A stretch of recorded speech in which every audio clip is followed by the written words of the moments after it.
ये मन शरीर से भी मोह करता है, अपनी खुशियों से भी मोह करता है और अपने दुखों से भी। खुशियों में खुशियों से भरे गीत गाता है तो दुख में दुख भरे गीत गुनगुनाता है। अपने दुख में दूसरों को शामिल करके उसे खुशी होती है। किसी भी प्राणी को उसका मन जीवन के अंत तक अपने जाल से निकलने नहीं देता। रस्सी में बांधकर उसे तरह तरह के नाच नचवाता रहता है। वो जीव को इतनी फुर्सत भी नहीं देता कि वो अपने अंतर में झांक कर अपनी आत्मा को पहचाने और आत्मा के अंदर जिस परमात्मा का प्रकाश है उस परमात्मा का साक्षात्कार करे।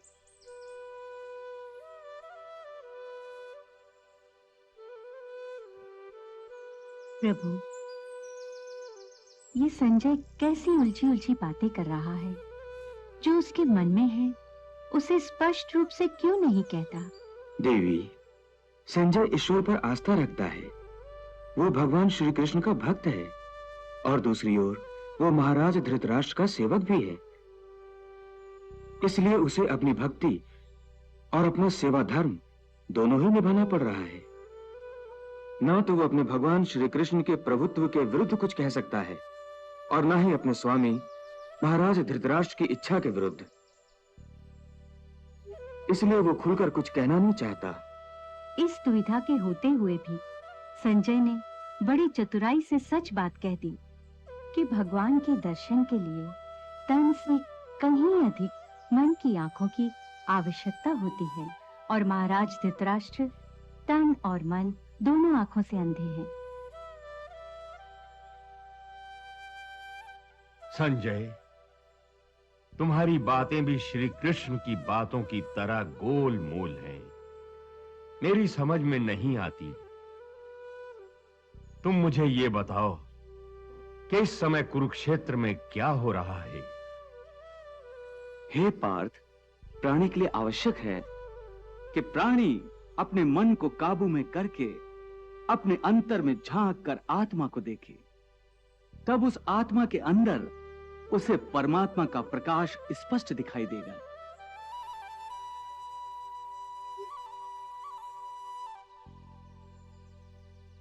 उसी को परमात्मा का साक्षात्कार कहते हैं। तुम तो कहते हो कि अपने अंतर में झांक कर आत्मा को और उस आत्मा में प्रकाशित परमात्मा को पहचान, अर्थात आत्मा से अलग कोई और है जो आत्मा को पहचानेगा। ये किसको कह रहे हो कि आत्मा को पहचान? कौन पहचानेगा अंतर की आत्मा को? तुम्हारा मन। मन? हाँ, तुम्हारा मन। परंतु तुम तो कहते हो कि मन माया के भ्रमजाल में फंसाकर प्राणी को बहुत नाच नचाता है। फिर वह आत्मा और परमात्मा क्यों ले जाएगा? तुमने ठीक प्रश्न किया अर्जुन। उसका उत्तर यह है कि जब तक तुम अपने आप को मन और विषयों के अधीन रहने दोगे तब तक वो तुम्हें नाच नचाता रहेगा। हे पार्थ, मनुष्य का शरीर एक रथ की भांति है।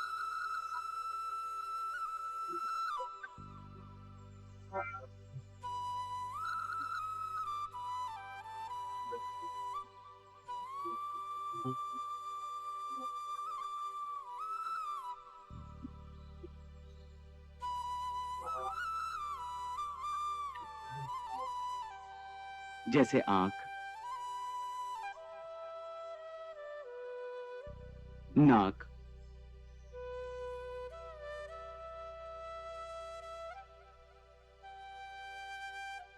कान, मुख,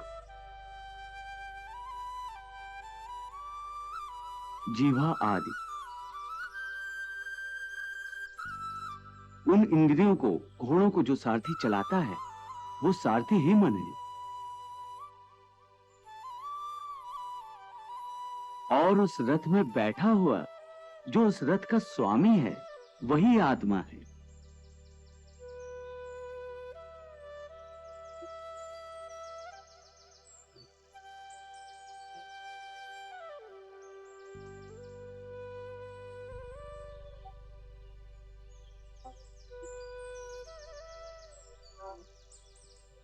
मनुष्य की इंद्रियां अपने विषयों की ओर आकर्षित होती रहती हैं।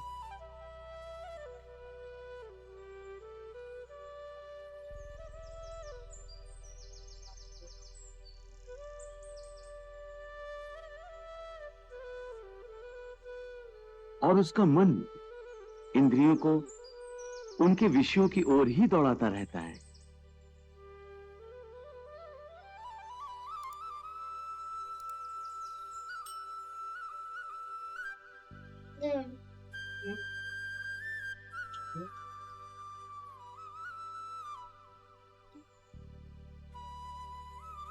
यह तभी तक हो सकता है जब तक जीवात्मा अपने मन को अपने काबू में ना लाए।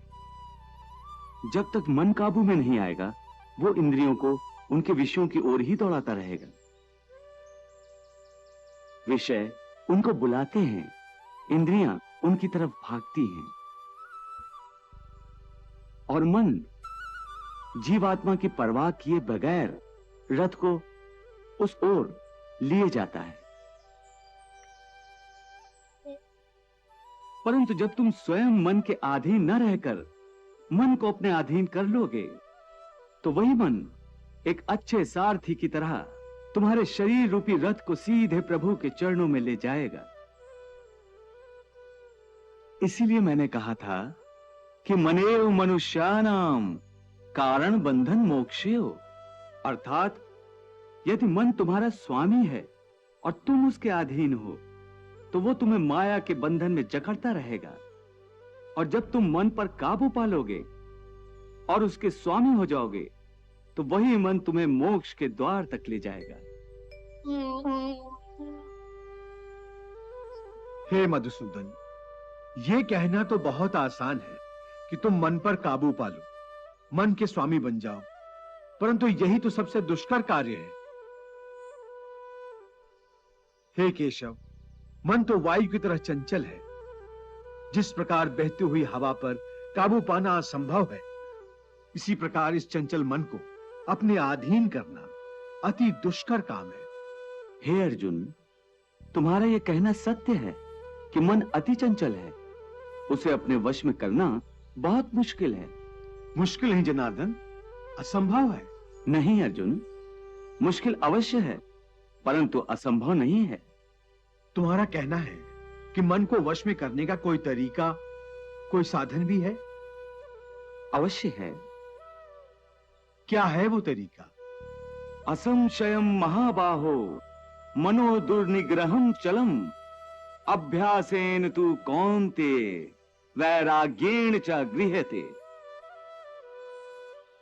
अर्थात मन को वश में करने के लिए उस पर दो तलवारों से प्रहार करना पड़ता है।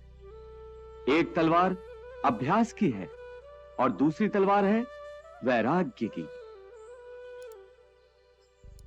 अभ्यास और वैराग्य? हाँ, अभ्यास और वैराग्य। देखो अर्जुन, अभ्यास का अर्थ है निरंतर अभ्यास।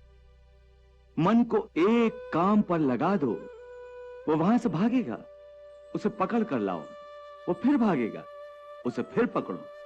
ऐसा बार बार करना पड़ेगा। जैसे घोड़े का नवजात शिशु एक क्षण के लिए भी स्थिर नहीं रहता, क्षण क्षण में इधर उधर फुदकता रहता है।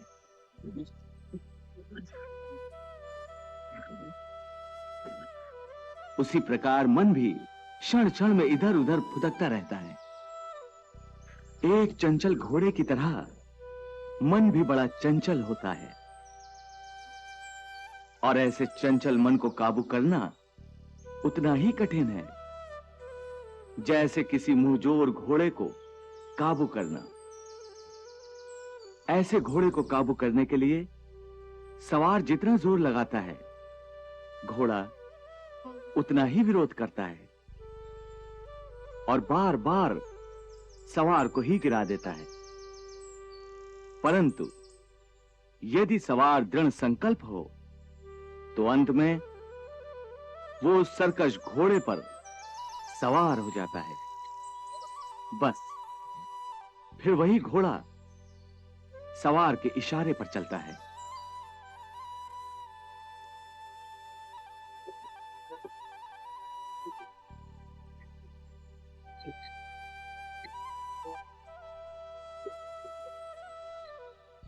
उसी प्रकार मन को भी नियंत्रण की रस्सी में बांधकर बार बार अपने रास्ते पर लाया जाता है, तो अंत में वो अपने स्वामी का कहना मानना शुरू कर देता है।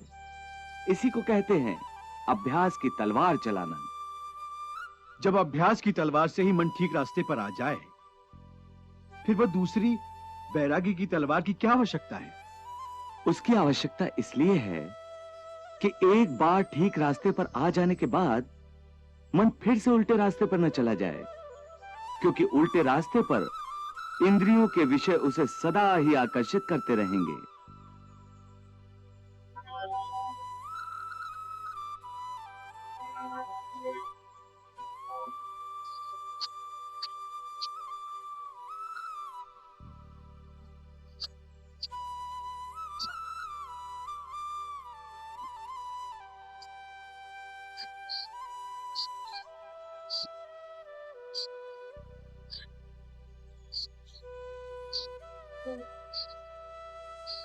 मिथ्या, भोग, विलास और काम की तृष्णा उसे फिर अपनी ओर खींच सकती है। इसलिए मन को यह समझना जरूरी है कि वो सारे विषय भोग मिथ्या हैं, असार हैं, योग माया के द्वारा उत्पन्न होने वाले मोह का भ्रम है। मन जब इस सत्य को समझ लेगा तो उसे विषयों से मोह नहीं रहेगा, बल्कि उससे वैराग्य हो जाएगा। और यही वैराग्य की तलवार का काम है कि वो विषयों के मोह को काट के मन को सन्यासी बना देती है।